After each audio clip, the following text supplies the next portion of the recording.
할렐루야. 반갑습니다. 9월의 마지막 주일입니다. 내일이 9월 30일이고 이틀이 지나면은 10월 달이 오게 됩니다. 9월의 마지막 주일, 오늘도 주님의 전에서 예배드리는 우리 모든 성도님들을 주님의 이름으로 또 환영하고 또 축복합니다. 아름다운 계절이 뒤늦게 시작이 됐습니다. 올 여름은 유난히 더웠고 또 유난히 길었는데 그래도 하나님께서는 가을을 우리에게 허락해 주시기 시작했습니다. 아름다운 계절이 지금 시작이 되었습니다. 좀 늦긴 했지만 오게 되었고요. 아마 이번 주 중에 더 가을을 느끼게 될 겁니다. 아마 이틀이 지나고 나서는 온도의 변화가 더 많이 느껴져서 완연한 가을 날씨를 보게 될 것입니다. 짧은 가을이어도 멋지게 만들어주실 주님이신 것을 우리가 바라보고 또 주님의 손길, 하나님의 창조의 손길을 우리가 감사하면서 아름답게 그리고 순간순간 이 가을을 느끼는 저와 여러분 모두가 될 수 있기를 소원합니다. 우리 옆에 있는 분하고 인사합니다. 잘 오셨습니다. 큰 은혜 받읍시다. 오늘은 국제적으로 모여서 아프리카 카메룬에서도 오시고 저기 미국 버지니아에서도 우리 진양걸 집사님 아들도 24년 만에 오시고 아무튼 국제적으로 우리가 함께 이렇게 모여서 예배 드리게 돼서 기쁘게 생각하고 감사하게 생각합니다. 잘 오셨고 또 큰 은혜가 될 수 있기를 소원합니다. 오늘 9월 마지막 주일 함께 나눌 말씀의 제목 여전히 똑같습니다.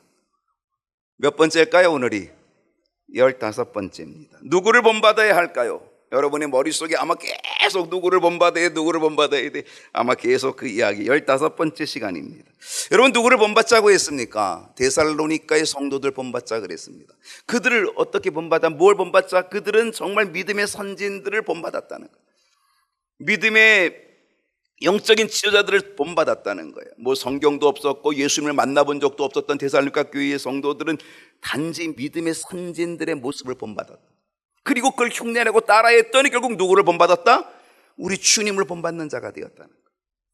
그래서 우리도 데살로니가 성도들처럼 본받는 일을 하자. 그러면 우리가 누구를 본받게 된다? 주님을 본받게 된다. 주님을 본받는 일 하자라고 하는 이야기를 우리가 쭉 나누었습니다. 그리고 우리가 성경의 인물들을 또 우리가 하나 살펴보면서 본받자 그랬어요. 누구를 보았냐면 고넬료를 보았습니다. 로마의 백부장이었죠. 이방인이었죠. 그러나 그의 믿음과 경건의 삶은 너무너무 기가 막힌 아름다운 모습이어서 우리는 고넬료의 믿음 경건한 삶을 본받자라고 얘기했습니다. 그리고 한 여인을 본받자 그랬습니다. 수로보니게 여인이었습니다. 그도 이방 여인이었지만은 딸의 흉악기 귀신 들린 거로 인해 우리 주님을 찾아왔고요. 우리 주님께 달려왔고요. 그리고 주님께 부르짖었습니다. 주님께서는 외면하셨지만은요, 끈질긴 믿음을 가지고 끈질긴 부르짖음을 가지고 그 끈질김의 신앙, 그 신앙 속에서 그 딸이 고침받게 되었다라고 하는 것. 그래서 이 끈질긴 믿음 우리가 본받자라고 얘기했습니다. 그리고 맹인이었죠. 거지였죠. 바디메오였습니다. 그 바디메오는 어땠습니까? 정말 감동의 외침, 다윗의 자손 예수여, 다윗의 자손 예수를 부르짖으면서 감동의 외침을 외쳤던 이 바디메오. 모든 사람들이 그를 누르고 조용히 하라고 하지만 꿋꿋함, 남이야 어찌든 남아는 주님의 용사들이 나는 오직 예수 바라보리라 라고 하면서 그 꿋꿋함을 가지고 나아가서 끝내 보게 되는 역사, 그 놀라운 기적을 체험한 사람, 그 믿음, 꿋꿋한 믿음 본받자라고 그렇게 이야기를 했습니다. 그러면서 요즘은 누구를 본받자 그랬냐면 바나바를 본받자 그랬습니다. 지금 바나바 3주째 지금 하고 있는데 바나바를 본받자 그랬습니다. 바나바는 앞으로 해도 바나바, 뒤로 해도 바나바. 앞으로 보나 뒤로 보나 우리가 꼭 본받아야 될 사람 누구다? 바나바다. 저는 성경의 많은 인물 가운데 꼭 본받아야 될 사람 꼽으라고 한다면, 그래도 꼭 뽑으라고 한다면 저는 바나바 꼽고 싶습니다.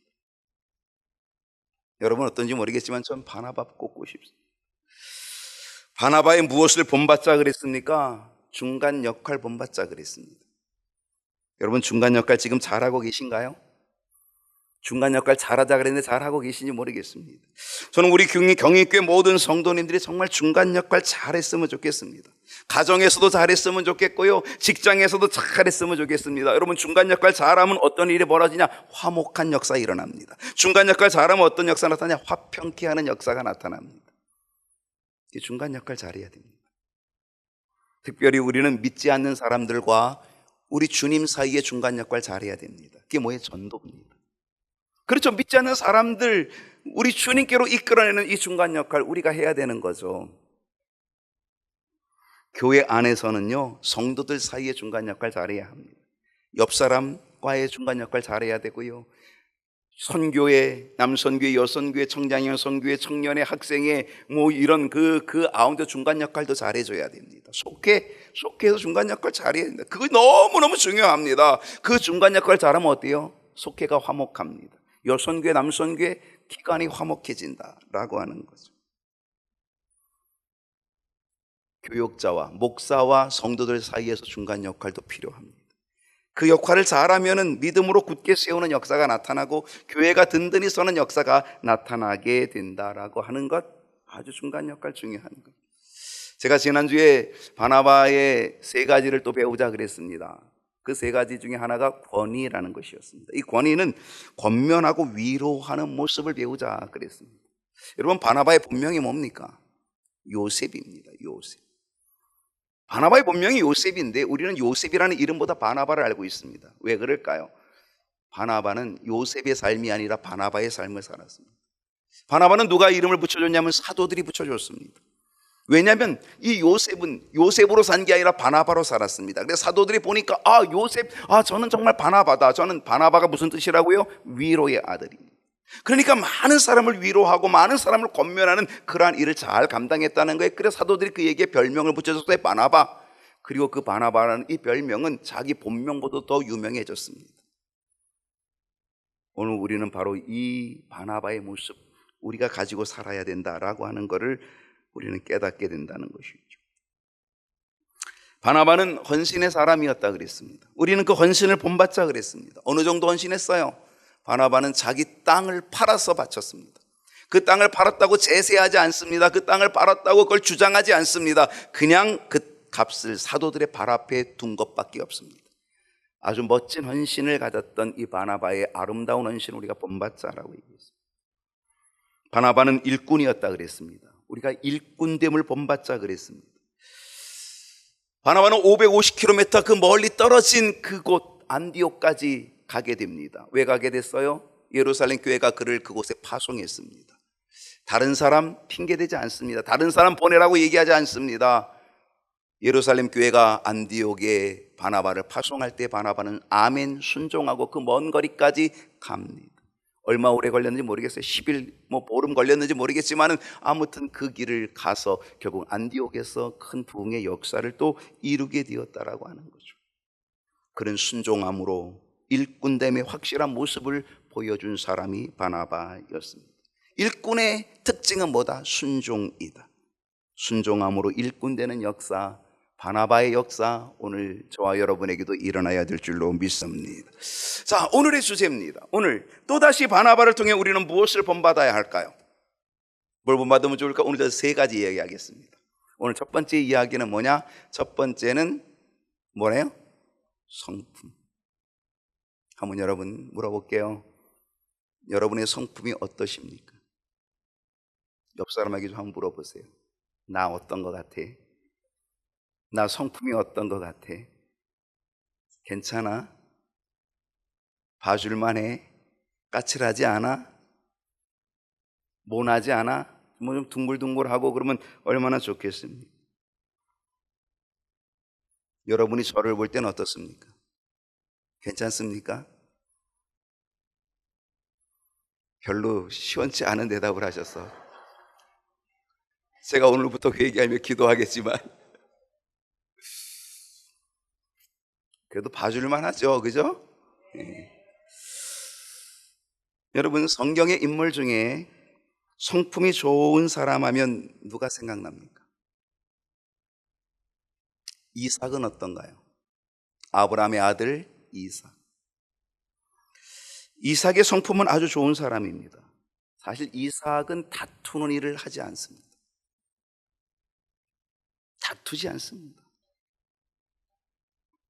그는 온유한 사람이었습니다. 온유한 자는 땅을 기업으로 얻을 것이며, 그는 아버지의 기업을 온유함으로 다 얻은 사람이 이삭입니다. 그는 어렸을 때에 자기 아버지가 그를 3일 길을 데리고 갑니다. 모리아 산까지 3일 길을 데려가는데 성경에 보니까 3일 길을 가면서 투덜댔다 원망했다라는 이야기가 하나도 없습니다.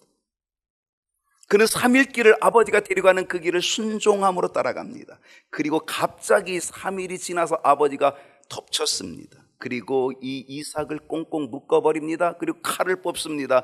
하나님이 너를 제물로 바치란다. 너를 각을 떠서 번제로 태워 바치란다. 이삭은요, 거기에 반항했다는 얘기가 없습니다.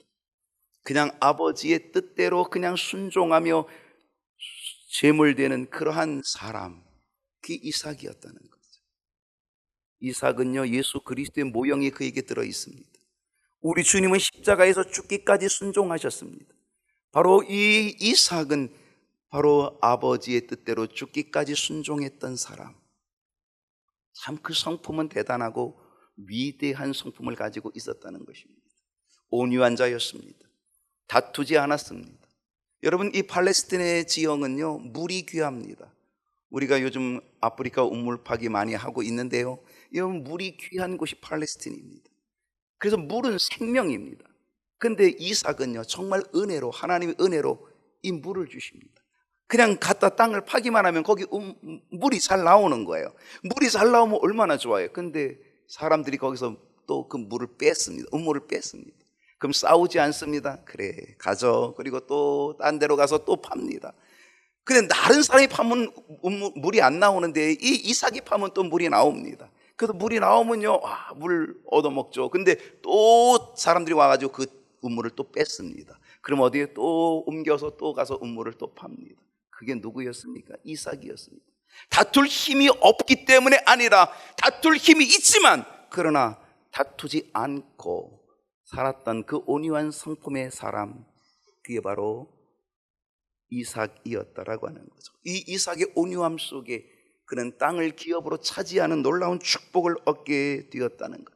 그는 다른 민족과 이웃 사이에서 화평을 이루는 모습을 가지고 예수님이 하나님과 우리 사이에 담을 것이고 화평을 이루어 주신 것처럼 화평케 하는 역사 이루어 주었다라고 하는 것. 멋진, 우리가 본받아야 될 사람 중에 하나 이삭입니다. 좋은 성품을 가지고 있는 사람입니다. 요셉은 어떻습니까? 요셉도 만만치 않은 좋은 성품을 가지고 있습니다. 요셉은 온유한 성품, 착한 성품, 진실함과 성실함의 성품을 모두 다 가지고 있었던 사람이 바로 요셉이었습니다. 그러므로 누구든지 어디서든지 인정받았던 사람이 바로 누구다? 요셉이었습니다. 그는 노예로 팔려갔습니다. 노예의 신분입니다. 보디발의 집에 노예로 팔려갔지만 그러나 보디발이 볼 때 그는 노예가 아니었습니다. 그래서 그를 가정 총무로 삼았습니다.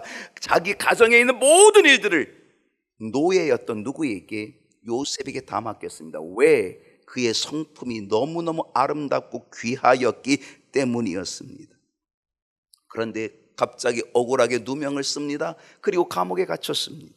감옥에 갇힌 그곳에서도 요셉의 성품은 여전했다는 거죠. 노예로 있을 때나 감옥의 죄수로 있을 때나 그의 성품은 여전했습니다. 그래서 그 감옥에서 인정을 받아가지고 그래서 그 감옥을 관리하는 그런 사람이 되었다라고 하는 거죠.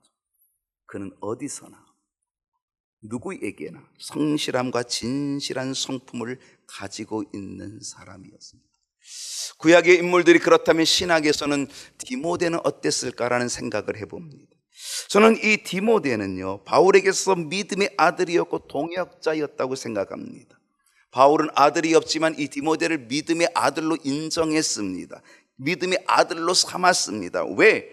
그는, 디모데는 성품이 참 좋았던 목회자였기 때문이다라고 하는 것입니다. 디모데는 주의 종과의 관계에서도 착하고 충성된 성품을 가지고 있었던 사람. 우리는 이 디모데의 성품도 우리는 엿볼 필요가 있다라는 것입니다. 아까 얘기했던 이 요셉 어떻습니까? 정말 귀한 성품, 멋진 성품. 더더욱 원수였던 자기 형들을 다 용서하잖아요. 얼마나 멋지게 용서합니까? 그의 용서하는 말 정말 감동적입니다. 원수 같은 형들을 그 높은 지위에 있음에도 불구하고 다 용서해주는 이 요셉의 용서, 이 성품은 정말 우리가 본받아야 될 아주 귀한 성품입니다. 그러면 오늘의 주인공 바나바, 그의 성품은 과연 어떨까요? 여러분, 바나바의 성품이 어떤지 여러분 아십니까? 성경을 보겠습니다. 사도행전 11장 24절 다 같이 한번 읽어주실까요? 시작. 여러분, 이 말씀에서 우리는 바나바의 두 가지 모습을 주목해 봐야 합니다. 두 가지 모습. 자, 바나바는 어떤 사람이라고요? 착한 사람. 이거 첫 번째입니다. 바나바는 어떤 사람? 착한 사람. 두 번째로 주목해야 될 것은 바나바는 어떤 사람? 성령과 믿음이 충만한 사람. 바나바는요, 이 둘을 다 가지고 있는 사람입니다. 착한 사람, 성령과 믿음이 충만한 사람. 여러분, 우리가 본받아야 될 것이 바로 이것입니다. 여러분, 교회에서 보면 착하긴 한데 성령과 믿음이 충만하지 못해서 영적으로 하나님의 일꾼이 되지 못하는 사람이 있습니다. 착하긴 해요. 근데 성령과 믿음이 충만하지 못해서 정말 중요한 영적으로 하나님의 일꾼이 되지 못하는 안타까운 사람이 있습니다. 반면에 성령과 믿음은 충만한 것처럼 보여집니다. 무지무지하게 열정이 있고 무지무지하게 열심히 있습니다. 그래서 겉으로 볼 때는 엄청나게 성령과 믿음이 충만한 것처럼 보이는데 문제는 착하지 못한 겁니다. 그래서 늘 교회에서 시끄럽습니다. 늘 교회에서 문제가 생기면 그 문제의 가운데 늘 주역에 딱 자리 잡고 있습니다. 그러므로 우리는 반드시 바나바를 배워야 합니다. 본받아야 합니다. 바나바는요, 육적으로는 착한 사람입니다. 육적으로 착한 사람, 영적으로는 성령과 믿음이 충만한 사람. 여러분, 오늘 이 두 가지의 모습을 우리는 분명히 배워야 합니다. 여러분, 중요한 것은 뭐냐? 육적으로 착한 사람이어야 합니다. 이거 아주 중요합니다. 우리가요, 이걸 잃어버리기 쉽습니다. 우리는 믿음, 영적, 여기에 우리가 이거를 먼저 생각하다 보니까 우리는 이 육적인 걸 잃어버립니다. 우리는 육적으로 착한 사람이어야 합니다. 여러분, 얌체 같으면 안 돼요. 깍쟁이 같으면 안 됩니다. 약삭 빠르면 안 됩니다. 그러면 그 사람은 결코 착한 사람 아닙니다. 여러분, 마음이 혹시 찔려도 어쩔 수 없어요. 찔린다면요, 착한 사람 되셔야 합니다. 착한 사람 되기 싫은 이유가 있다면 아마 이럴 거예요. 목사님, 요즘 시대는요, 착하면 손해봐요. 맞습니다. 실제로 착하면 손해보는 세상입니다. 그래서 깍쟁이가 되려고 하고요. 그래서 얌체 같은 일을 하려고 하고요. 그래서 약삭 빠른 일을 하려고 합니다. 왜? 손해보니까. 손해 안 보려고. 맞습니다. 실제로 착하면 손해보는 세상 맞아요. 근데요, 저는 분명히 믿습니다. 저는 분명히 확신합니다. 착함으로 손해보았다면, 착함으로 손해봤다면 그 손해를 하나님께서 반드시 갚아주실 줄로 믿습니다. 하나님이 반드시 갚아주신다. 내가 착함으로 손해봤어. 하나님이 반드시 기억하시고 반드시 갚아주신다. 그것도 어떻게 갚아주신다? 엄청난 이자를 붙여서 갚아주신다. 저는 믿습니다. 확신합니다. 그러니까 착하면 손해보는 이 세상에 살아가고 있다 할지라도 우리는 착해야 합니다. 우리는 반드시 육적으로 착한 사람이 될 수 있어야 합니다. 그리고 육적으로 착한 사람뿐 아니라 우리는 영적으로는 성령과 믿음이 충만한 사람이 되어야 됩니다. 이 둘이 조화를 이루어야 합니다. 육적 성품은 착함이고 영적 성품은 성령과 믿음의 충만함입니다. 우리 경인교회 모든 식구들이 오늘 말씀을 듣는 우리 모든 성도님들 바나바를 본받기를 축원합니다. 바나바를 통해 무엇을 본받으면 좋을까? 두 번째는 부흥입니다. 사도행전 11장 24절 전체를 한번 읽어보겠습니다. 바나바는 착한 사람이요 성령과 믿음이 충만한 사람이라. 그러면서 뭐라고 돼 있어요? 이에 이게 참 중요한 겁니다. 이에 큰 무리가 죽게 더하여지더라. 여러분, 부흥이 어떻게 일어났습니까? 부흥이 어떻게 벌어진 겁니까? 이 부흥은 바나바의 착한 성품, 바나바의 육적인 착한 성품, 영적인 믿음과 충만한 성품, 바로 이것으로 인하여서, 이로 인하여서 무리가 죽게 더하여지는 부흥의 역사가 일어나게 된 줄로 믿습니다. 성품에서 부흥이 일어났습니다.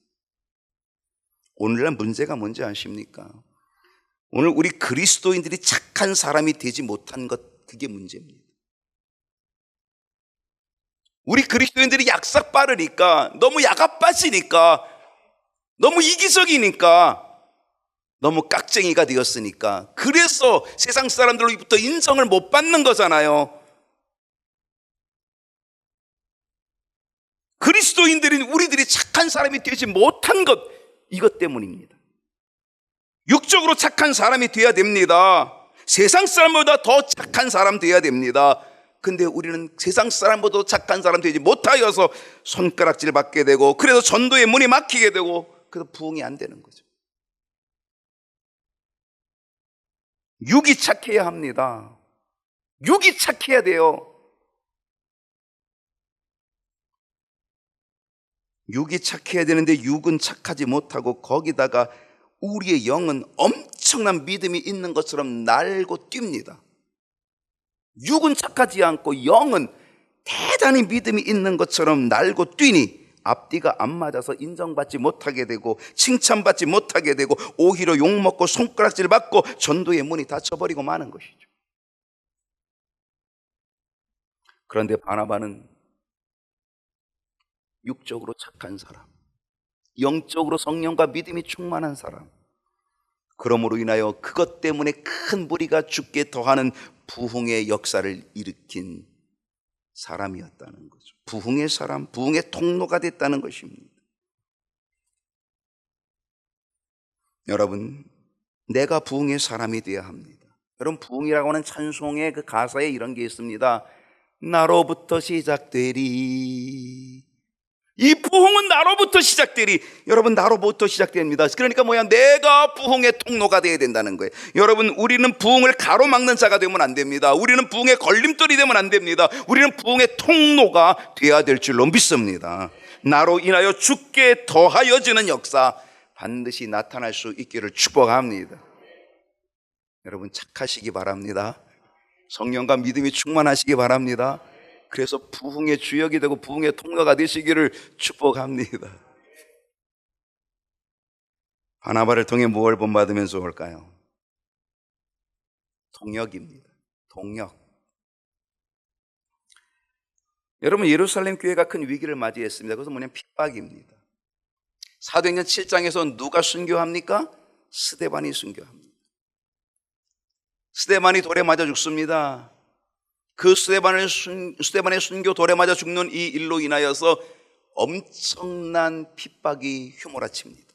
예루살렘 엄청난 핍박이 옵니다. 그 핍박이 너무너무 심해서 사람들이 흩어집니다. 어디까지 흩어졌다? 안디옥까지 흩어졌다 그랬어요. 그리고 안디옥까지 흩어졌던 그들이 안디옥에서 복음을 전하는데, 거기서 많은 사람들이 죽게 돌아오는 역사, 예수를 믿는 역사가 일어나게 되었습니다. 많은 사람들이 안디옥에서 이렇게 부흥의 역사가 일어나, 많은 사람들이 예수를 믿어 라고 하는 이 소식이 어디? 예루살렘 교회에 들려왔습니다. 그래서 예루살렘 교회가 회의를 열었습니다. 야, 안디옥에 부흥의 역사가 일어나는데 이 안디옥에 누군가를 파송해야 되겠다. 그들을 양육할 수 있는 사람을 파송해야 되겠다. 누가 가면 좋겠느냐? 누가 갑니까? 바나바가 갑니다. 여러분, 예루살렘에서 안디옥은 거리가 얼마나 그랬어요? 제가 지난주에 550km라 그랬습니다. 여러분, 여기를 걸어가려면요, 아마 일주일, 열흘, 아마 한 달 가까이 걸렸을 수도 있습니다. 550km를 갑니다. 순종하며 가는 거죠, 순종.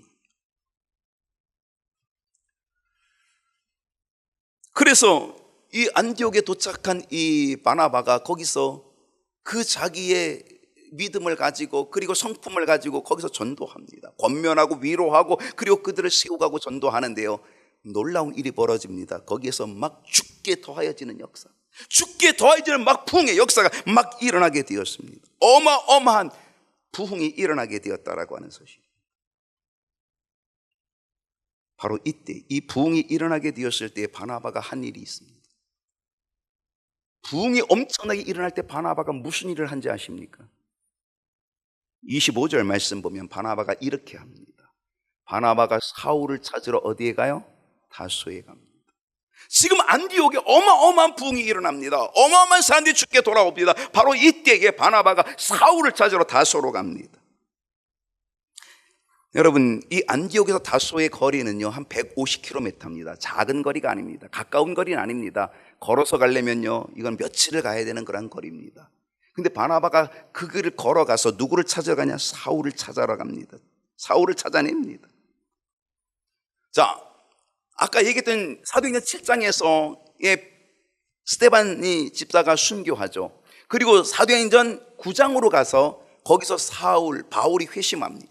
놀라운 기적적인 방법으로 바울이 회심합니다. 그리고 바울이 회심하여서 예수를 믿게 되었죠. 그리고 이 바울이 회심하여 예수를 믿은 다음에 다메섹에서 복음을 전파하기 시작했습니다. 그리고 그가 예루살렘에 와서 거기서도 사도들과 함께 복음의 사역을 하려고 했는데 길이 막힙니다. 왜? 인정해주지 않아요. 바울을 인정해주지 않아요. 그의 믿음을 인정해주지 않아요. 왜냐하면 예전에 그렇게 핍박자였기 때문에 인정을 못 받아요. 그리고 그를 다 거부합니다. 그때 누가 나타나요? 바나바가 나타나서 이 사울을 보증해 줍니다. 아니야, 정말 이 사울은 회심했어. 이 사람은 우리와 같은 그리스도의 사람이 되었다라고 누가 보증해 줘요? 바나바가 보증해 줍니다. 그래서 그때서야 이 바울이 이 예루살렘 교회를 드나들면서 함께 일을 하기 시작했지만, 그런데 제가 생각할 때는 벽이 높았던 것 같아요. 아마 거기서 바울을 아마 이렇게 내쳤던 그런 모습들이 있지 않았을까 제가 생각합니다. 왜? 그 다음부터 바울은 나오질 않습니다. 그리고 바울이 어디로 가냐? 자기 고향으로 돌아갑니다. 다소로 돌아갑니다. 다소에서 그는 거기서 오랜 시간 은둔 생활을 하고 있었다는 거죠. 만약에 바나바가 없었다라고 한다면 아마 바울은 다소에서 그의 일생이 끝났을 수도 있습니다. 거기서 뭔가 자기의 일 역할을 하고 복음을 전하고 이런 일들을 조금 할 수 있었겠지만 그 큰 일을 감당하지 못했을 겁니다. 그 다소에서 은둔 생활하고 있는 이 바울을 누가 찾아갔냐? 바로 바나바가 찾아갑니다. 바나바가 찾아가서 다소에서 이 바나바가 바울을 데리고 오게 되었다라고 하는 것입니다. 다소에서 바울을 이끌어낸 사람 누구예요? 바나바였습니다. 정말 기가 막힌 일이죠. 여러분, 사도행전 11장 26절을 한번 보겠습니다. 11장 26절 다 같이 읽어볼까요? 시작. 만남에 안디옥에 데리고 와서 둘이 교회에 1년간 모여 있어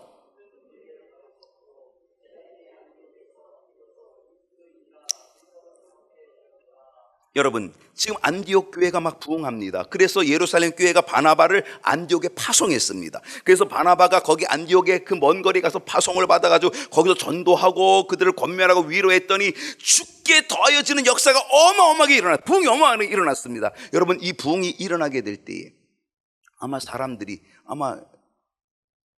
이렇게 얘기할 수 있습니다. 야, 내가 도와줄게. 그러면은 보통 어떻게 해야 되는 거예요? 필요 없어. 내가 다 할 거야. 이게 사람의 심리거든요. 사람의 욕심이거든요. 자기가 혼자 모든 영광을 다 누리고려 하는 거죠. 자기가 모든 공을 자기가 혼자 다 취득하려고 하는 거죠. 이게 사람의 욕심이라고 하는 거죠. 너 필요 없어. 이건 지금 내가 부흥을 일으키고 내가 부흥을 일으키는 거예요.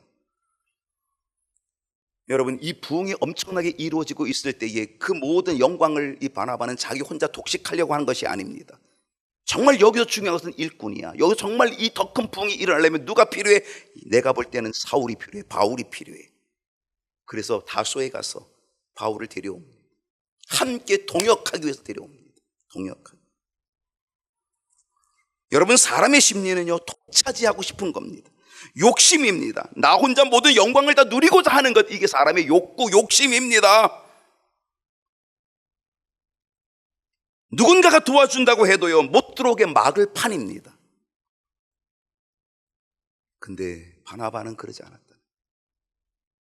1970년대, 80년대 아주 오래된 얘기입니다. 그때 제가 살고 있던 데가 기술이거든요. 경기도 부천군 소래면 기술이. 아무튼 지금은 뭐 시흥시로 바뀌었지만은요. 제가 살고 있던 기술이 옆에 신천리라는 데가 있습니다. 지금 신천동이죠. 시흥시 신천동. 그 신천리에 거기가 면소재지, 그러니까 면소재지였어요. 면소재지. 그래서 사람들이 많이 유입이 돼요. 거기에 교회가 하나 딱 서 있었는데 신천감리교회입니다. 그 당시 신천감리교회가 아주 거기에 아주 굵직하게 딱 큰 교회로 서 있었고요. 지금도 뭐 아주 굵직한 교회로 아직도 남아 있습니다만은요. 인구가 자꾸 많아집니다. 그러다 보니까 감리교 신학대학을 졸업한 사람들이 거기가 인구가 많아지니까 거기 가서 좀 개척을 하면 좋겠다라고 해서 그 신천교회 담임 목사님을 찾아가서 제가 여기다 좀 개척을 좀 해보려고 하는데요. 어린 반푼어치도 없는 거죠. 어딜 개척을 해? 내 영역에서 어딜 들어와? 감리교회 개척하는 걸 다 막아버린 거예요. 그분이 워낙 힘이 있다 보니까 개척 허락을 안 해주는 거죠. 지방에서 개척 허락을 안 해주면 개척을 할 수 없거든요. 누구든지 개척해야 되는데 개척할 수 없어요. 그리고 교인, 자꾸 성도들은, 사람들 자꾸 유입돼 들어오고, 그러다 보니까 감리교회는 개척이 안 되고 누가 들어와요? 다른 교단에서. 장로교, 성결교, 침례교, 순복음 막 들어오는 거예요. 그러다 보니까 그 교회들이 들어와가지고 막 개척을 해가지고 막 부흥이 일어나는 거죠. 인구가 많아지니까 그냥 막 부흥하는 거죠, 교회들이. 그래서 큰 교회들이 장로교회 굵직굵직한 교회들이 막 섰습니다. 그리고 나니까 이 목사님이 정신이 버떡 든 거죠. 아이고, 야, 감리교회도 들어와라. 이미 다 때가 늦었어요. 감리교회 그때 이제 80년대 후반 때부터 들어가기 시작을 했는데, 그때 이미 그때 80년대 중후반 때에 들어갔던 그 교회들이 아직도 개척교회입니다.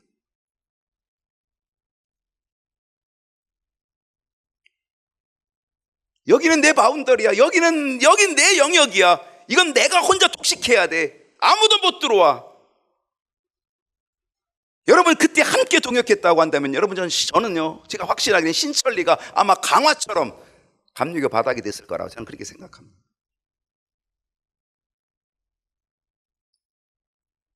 안타까운 일이죠. 여러분 이것이 사람의 욕심이고요, 사람의 심리입니다. 왜? 혼자 독차지하고 싶은 거죠. 여러분 교회에서도요, 한 사람이 주목받는 것은 좋지 않습니다. 함께 동역함이 아름다운 것입니다. 바나바는 부흥의 영광을 독차지하려고 하지 않았습니다. 오히려 바울을 데려와서 함께 동역함으로 바울에게 큰 사역의 그림을 갖게 하고 큰 사역의 비전을 갖게 하고, 그래서 이 바울이 그때부터 다소에서 은둔 생활하고 있던 이 바울이 안디옥에서 바나바와 함께 동역함으로 인하여서 이 바울에게는 제1차 전도여행, 제2차 전도여행, 제3차 전도여행, 이 엄청난 비전이 그에게 생기게 되었다는 사실이죠. 그리고 비로소 그리스도인이라고 하는 일컬음을 받게 되었다. 인정받게 된 거예요. 그리스도인, 그리스도의 사람들로 인정받게 되었다는 거죠.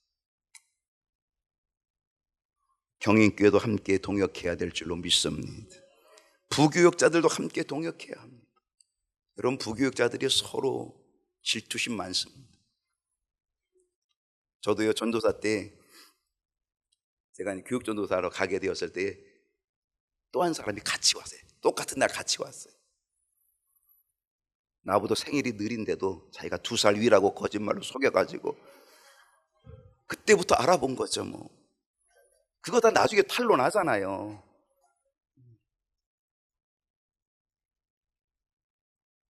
엄청나게 경쟁심을 가지고, 제가 그 얘기하면 또 뭐 1시간 걸릴 것 같아서 얘기는 다 못하겠고, 아무튼요, 동역하는 게 너무 중요해요. 함께 동역하는 거. 장로님들도 함께 동역해야 합니다. 경쟁심이 아니라 동역입니다. 권사님들, 집사님들, 여러분 오늘 우리들이 옆 사람하고 여러분 경쟁심이 아니라 동역해야 됩니다. 나의 영광이 아니라, 그 영광을 독식하려는 것이 아니라, 함께 동역하여야 될 때 그때 그리스도인이라는 일컬음을 받게 되고 인정받게 되는 거죠. 칭찬받게 되고 더 큰 부흥의 역사가 반드시 일어나게 되는 줄로 믿습니다. 오늘 이 동역하는 은혜로 인하여 부흥하는 역사가 나타나는 은혜가 있기를 주님의 이름으로 축원합니다. 기도하십시다.